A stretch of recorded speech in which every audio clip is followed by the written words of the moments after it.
She's Katie Proctor, the owner of BwP Picks here in Portland, Oregon. And this is comics writer and critic Douglas Wolk. And we've got a couple comics that have come out recently that we want to talk about. So where do you want to start? Let's start with this one.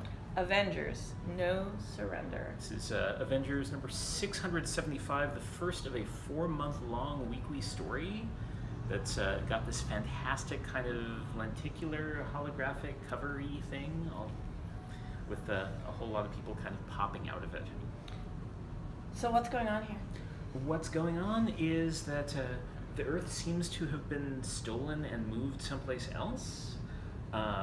And all the Avengers are kind of getting together and trying to do something about it, and that's all the Avengers and US Avengers and New Avengers and Secret Avengers and Occupy Avengers and Plant Avengers and X-Avengers, and who am I forgetting? Oh, the Legion of Super Avengers and the Justice League of Avengers. They're all in this one. As well as somebody who we met for the first time over in Legacy number 1. Who is? The new kid. The new kid. Voyager, that's right. How did we forget Voyager? Voyager's comic ran for like 50 solid years. It was number 1 on the charts every single month. And then it just kind of mysteriously disappeared and was wiped from everybody's memory. Nobody remembered Voyager. Nobody remembered Voyager.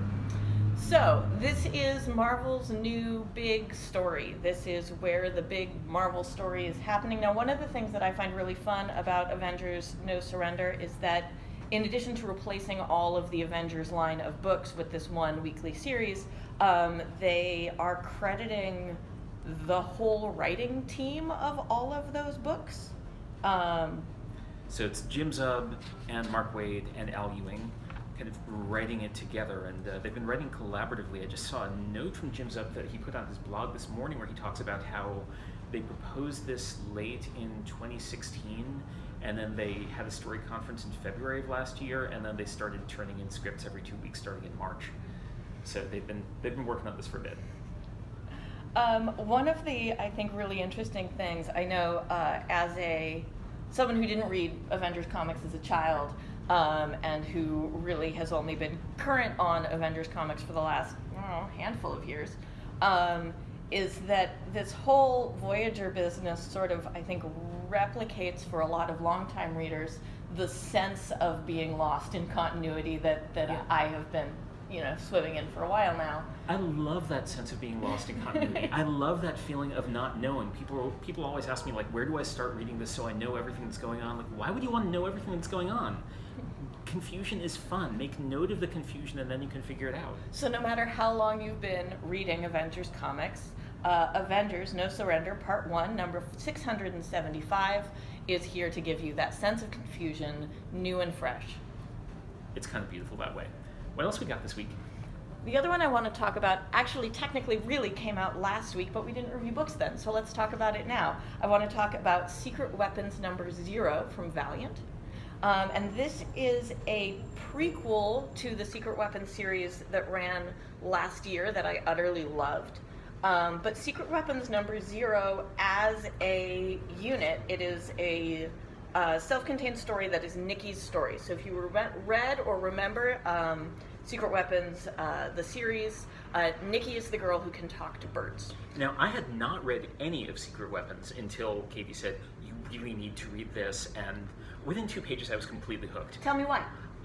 The characters are immediately, like, interesting things about them start happening in the very first panel, and every panel is just details that hint at so much more about all the characters, that hint at so much more about their world, that explain things really well in passing. There's not a lot of info dumps here. There's just a lot of snapshot, that each of those snapshots opens out into something else. There are very few scenes in this issue that go on for more than a panel or 2, but it's the Love and Rockets technique of, like, here is the panel that implies everything you need to know around that panel. Yeah. I love that. I mean, I think it's formally really interesting. Yeah. So all of the pages are formatted this way. All of the pages are horizontal 4-panel pages. Yeah. All of the panels are dated in some way or another, and the form of dating changes through the issue, but every panel has a date.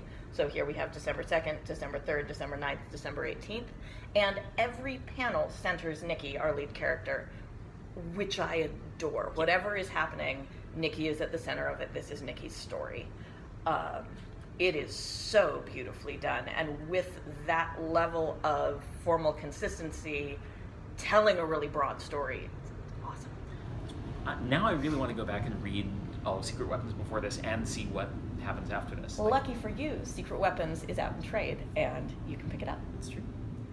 Questions for our listeners, viewers this week?